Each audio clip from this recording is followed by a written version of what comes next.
பத்திரிகை, தொலைக்காட்சி, ஊடக தோழர்களே, மேடையில் இருக்கின்ற நண்பர்களே, என் பிள்ளைகளே, எல்லாருக்கும் என்னுடைய வணக்கம்.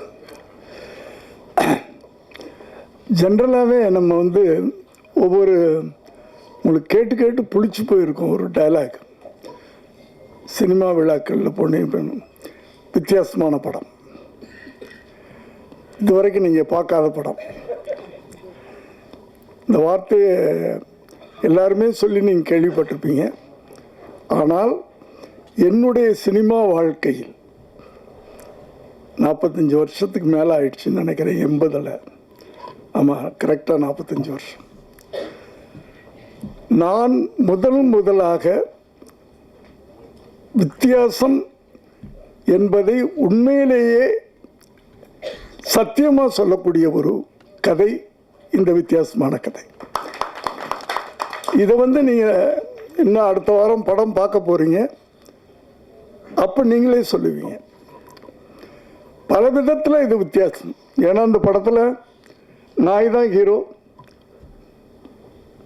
ஒரு ரிவெஞ்ச் எடுத்து ஒரு படம் பெரிய ஹிட்டாக இருக்கு. ஒரு யானை ரிவெஞ்ச் எடுத்து ஒரு படம் பெரிய ஹிட்டாக இருக்கு. ஒரு பாம்பு ரிவெஞ்ச் எடுத்து, நாய்னா தமிழ் என்ன, நீயா, பெரிய ஹிட்டாக இருக்கு. இதில் ஒரு நாய் ரிவெஞ்ச் எடுக்குது மனுஷன் மேலே. தன்னுடைய போராட்டத்துக்கு கோர்ட்டு படி வரைக்கும் ஏறுது. இதுதான் இது ஒரு வித்தியாசம். ரெண்டாவது, இந்த படத்தில் ஹீரோ கிடையாது, ஹீரோயின் கிடையாது, டுவேட் கிடையாது, டான்ஸ் கிடையாது. இது ஒரு வித்தியாசம். உண்மையிலே வித்தியாசமான படம். அதுக்காக சொல்கிறேன். சும்மா நாங்கள் வித்தியாசமான படம் அப்படின்னு சொல்லலை. ஒரு ஹீரோ கிடையாது, ஹீரோயின் கிடையாது, ஒரு டுவேட் கிடையாது, ஒரு டான்ஸ் கிடையாது. அடுத்ததில் நடிச்சவங்க பூரா பார்த்தீங்கன்னா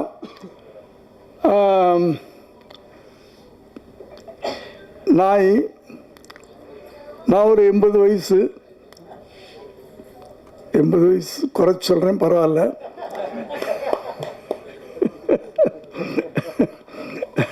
85 சொல்லிக்கலாம், எப்படின்னாலும் சொல்லலாம். கடவுள் இன்னும் என்னை கொண்டாந்து இங்கே நிறுத்தி வச்சிருக்கிறாரு, அவருக்கு நன்றி. ஒய்ஜி மகேந்திரன் என் வயசு தான். இப்படி இதில் நடித்தவங்க பூரா ஓல்டு பீப்புள். அது ஒரு வித்தியாசம். சம்மந்தம் இல்லாத ஒரே ஒருத்தர் ரோபோ இங்கே உட்கார்ந்தாரு. அவர் கூட சம்மந்தம் இல்லாதவன்னு சொல்ல முடியாது. ஏன்னா குண்டம்மாவுடைய அப்பா குண்டம்மா அப்படின்னு சொல்லுவார். அதை நாங்கள் எங்கள் படத்தில் வச்சுக்கிட்டோம், நாங்கள் யூஸ் பண்ணிக்கிட்டோம். அதனால் அவரும் எங்கள் யூனிட்டை சேர்ந்தவர் தான். அதனால் நாங்கள் தான் எங்கள் ஃபங்க்ஷனுக்கு சீஃப் கெஸ்ட். அதுலேயும் ஒரு வித்தியாசம் தான். இப்போ சில படங்கள்லாம் பார்க்கும்போது ரொம்ப கஷ்டமாக இருக்குது,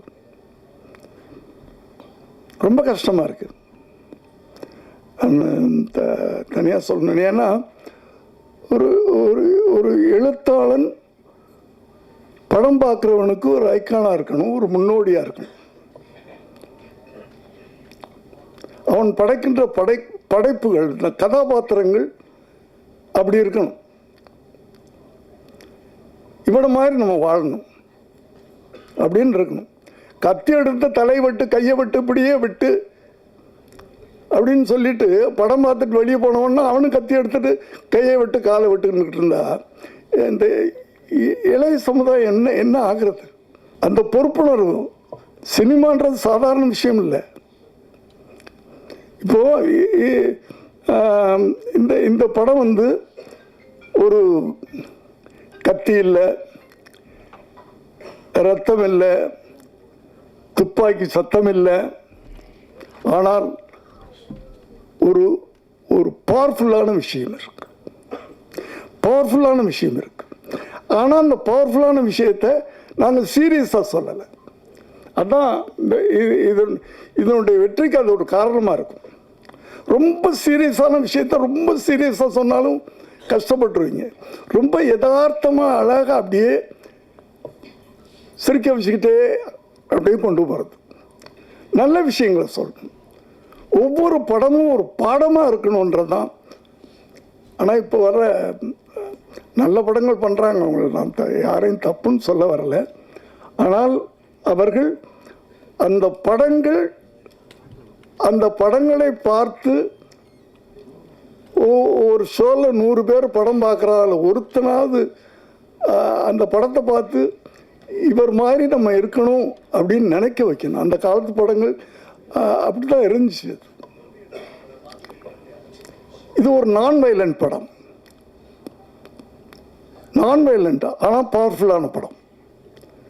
இப்போ நான் வயலண்ட்னா நீங்கள் என்னமோ ஒரு டயலாக் சொல்லுவாங்க, சொதன்னு இருக்கும், சாம்பார் மாதிரி இருக்கும், அப்படிலாம் இல்லை.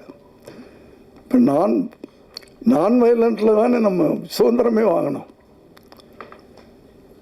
கத்தியிலே ரத்தமின்றி வாங்கின சுதந்திரம் தானே காந்தியடிகள். அவருடைய மௌனம் தானே வெள்ளையனை விரட்டி அடிச்சுது. அவருடைய அந்த அதுக்கு பேர் என்ன, அஹிம்சை, அதுதானே வெள்ளையனை விரட்டி அடிச்சுது. கத்தி எடுத்துட்டு நிற்கலையே. காந்தியடிகள் சொல்லியிருந்தாருன்னா அத்தனை பேரும் எடுத்திருப்பான்ல, அடித்து துரத்தி இருக்கலாம்ல. நம்ம அது செய்யலையே அவர். அதனால் அந்த மௌனம் எவ்வளோ பெரிய ஆயுதம், எவ்வளோ பவர்ஃபுல்லான ஆயுதம்.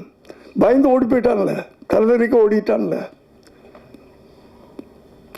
அப்படி நான் வயலன்ஸ் சொல்கிறது கூட பவர்ஃபுல்லான இருக்கும். இது நான் வயலன்ஸ் படம், ஆனால் பவர்ஃபுல்லான படம். ஆகவே நீங்கள்லாம் நிறைய சூப்பர் ஸ்டார்கள் நடித்த படங்களெல்லாம் பார்த்துருப்பீங்க. இது இந்த சூப்பர் ஸ்டார் நடிச்சிருக்க படம். நாங்கள்லாம் சேர்ந்து ஒரு நல்ல, திரும்ப சொல்கிறேன், ஒரு நல்ல படம் அடுத்த வாரம் நீங்கள் பார்க்க போகிறீங்க. உங்களுடைய என்கரேஜ்மெண்ட்ஸில் அந்த டைரக்டர் பெரிய டைரக்டராக வரணும், அந்த ப்ரொடியூசர் பெரிய ப்ரொடியூசராக வரணும். இந்த மியூசிக் இதில் இந்த படத்தை 2 இடங்களில் 2 கட்டங்களில், எடிட்டிங்க்கு முன்னாடி, எடிட்டிங்க்கு பிறகு, பிஃபோர் எடிட்டிங் ஆஃப்டர் எடிட்டிங் ஒரு உருமாறுச்சு படம். அதே மாதிரி பிஃபோர் ரீ ரெக்கார்டிங் ஆஃப்டர் ரீ ரெக்கார்டிங் பேக்ரவுண்ட் மியூசிக். அதாவது ஒரு நாயுடைய ஃபீலிங்ஸ், அதனுடைய எமோஷன், நாய் ஃபீல் பண்ணுது அப்படின்றத மியூசிக்கில் சொல்கிறார். நாய் சந்தோஷமாக இருக்குது அப்படின்றத மியூசிக்கில் சொல்கிறார். நாய் ரிவெஞ்ச் எடுக்குது மியூசிக்கில் சொல்கிறார். ஸோ இந்த படம் நிச்சயமாக வெற்றி அடையும். அது நம்பிக்கை தான். என் வாழ்க்கையில் நம்பிக்கையில் தான் நான் ஓடிக்கிட்டு இருக்கேன், நம்பிக்கையில் தான் நடந்துக்கிட்டு இருக்கேன். இதில் நடித்த அத்தனை பேருக்கும் பேர் கிடைக்கும். காரணம் ஒரு வித்தியாசமான கதைக்களம். அந்த வித்தியாசமான கதைக்களம், இப்போ ஒரு நடிகனை உருவாக்குறோம், எப்படி உருவாக்குறது? இது நான் எங்கள் கதையை விட்டுட்டு போகிறேன், பரவாயில்ல. இப்போ விஜயகாந்தோடு நான் நிறைய படம் பண்ணியிருக்கிறேன். நீங்கள் முதல் படத்துலேருந்து பார்த்துருக்கலாம், சட்டம் ஒரு இருட்டறை. நானும் விஜயகாந்தும், நான் புதுமுகம், அவரும் ஏறக்குறைய ஒரு படம் நடித்தவர். டெக்னீஷியன், பெரிய டெக்னீஷியன் போடலாம், மற்றவங்களாம் அப்படி தான் பண்ணுறாங்க. ஒரு பெரிய கேமராமேன், ஒரு பெரிய மியூசிக் டைரக்டர், இதெல்லாம் போட்டு படம் எடுக்கலாம். பட் என்னென்ன அவுட்புட் வரும்போது படம் சக்ஸஸ் ஆகும். ஆனால் அந்த ஹீரோனால படம் ஓடிச்சா, இல்லைப்பா அந்த ஒளிப்பதிவாளர்னால ஓடிச்சு, இந்த மியூசிக் டைரக்டர்னால ஓடிச்சு அப்படின்னு சொன்னாவே அந்த ஹீரோவுக்கு வேல்யூ இல்லைன்னு நினைக்கிறேன் நான். ஸோ விஜயகாந்த் படம் நான் பண்ணுற படங்கள்லாம் பார்த்தீங்கன்னா புது கேமராமேன், புது எடிட்டர், புது டைரக்டர், நான் புது டைரக்டர், இப்படி தான் இருக்கும். அப்போ தான் அந்த வெற்றி முழுக்க அந்த ஹீரோ தலையில் போய் உட்காரும். அப்போ தான் அந்த ஹீரோ வந்து ஒரு தலைவனாக முடியும் பின்னாடி. அந்த வெற்றி முழுக்க முழுக்க அந்த ஹீரோ மேலே உட்காரணும். அப்போ தான் அந்த ஒரு ஹீரோவை நம்ம மோல்டு பண்ணுறதுன்றது ஒன்று இருக்குல்ல. ஒரு பெரிய இயக்குனருடைய இயக்கத்தில் ஒரு ஹீரோ நடித்து அந்த படம் ஓடுது அப்படின்னா அடுத்த படம் என்ன ஆகும்? அந்த ஹீரோ நடிக்கிற படம் அந்த எக்ஸ்பெக்டேஷனுக்கு பார்ப்பாங்க. இல்லைன்னா அவ்வளோதான் வரும். இதுக்கு பல உதாரணங்கள் இருக்கு. நான் பேரெல்லாம் சொல்ல விரும்பலை. அதே மாதிரி தான் நான் என் மகனை கூட நான் ப்ரமோட் பண்ணது. ஏன்னா நான் அவரை அறிமுகப்படுத்தும் போது 92 நான் பீக்கில் இருக்கிறேன்.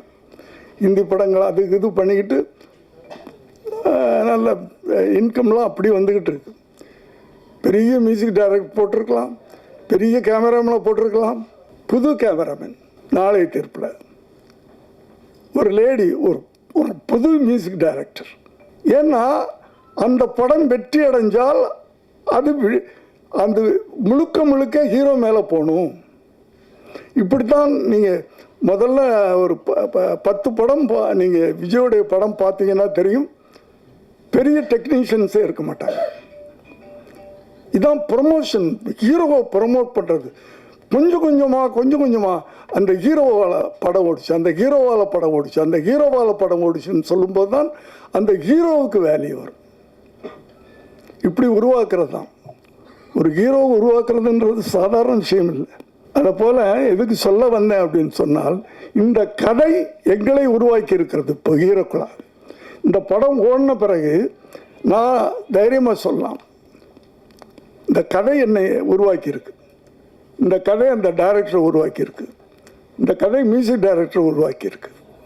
அதனால் எல்லாமே சாதாரண மாணவர்கள் பண்ண படம். பெரிய பெரிய இயக்குனர்கள், பெரிய பெரிய நடிகர்கள் படங்களையெல்லாம் நீங்கள் வந்து ஆகா ஊகன்னு சொல்கிறது பெரிய விஷயம் இல்லை. அந்த படங்களுக்கெல்லாம் வந்து விளம்பரம் தேவையில்லை. ஏன்னா அவங்கெல்லாம் ரசிகர்கள் வச்சுருக்காங்க, ரசிகர்கள் பட்டாளம் இருக்குது. நீங்கள் விளம்பரம் கொடுத்தாலும் கொடுக்கலைனாலும், ஆனால் இப்படிப்பட்ட படங்களுக்கு நீங்கள் ப்ரமோஷன் பண்ணணும். உங்களுக்கு பிடிச்சா, நான் திரும்ப சொல்கிறேன், நல்லா இல்லாத படத்தை ப்ரமோட் பண்ண வேண்டாம். படம் நல்லாக இருந்தால் இந்த படத்தை நீங்கள் ஓட்டி காட்டணும். அது உங்களை நான் கேட்டுக்கிறேன். நன்றி, வணக்கம்.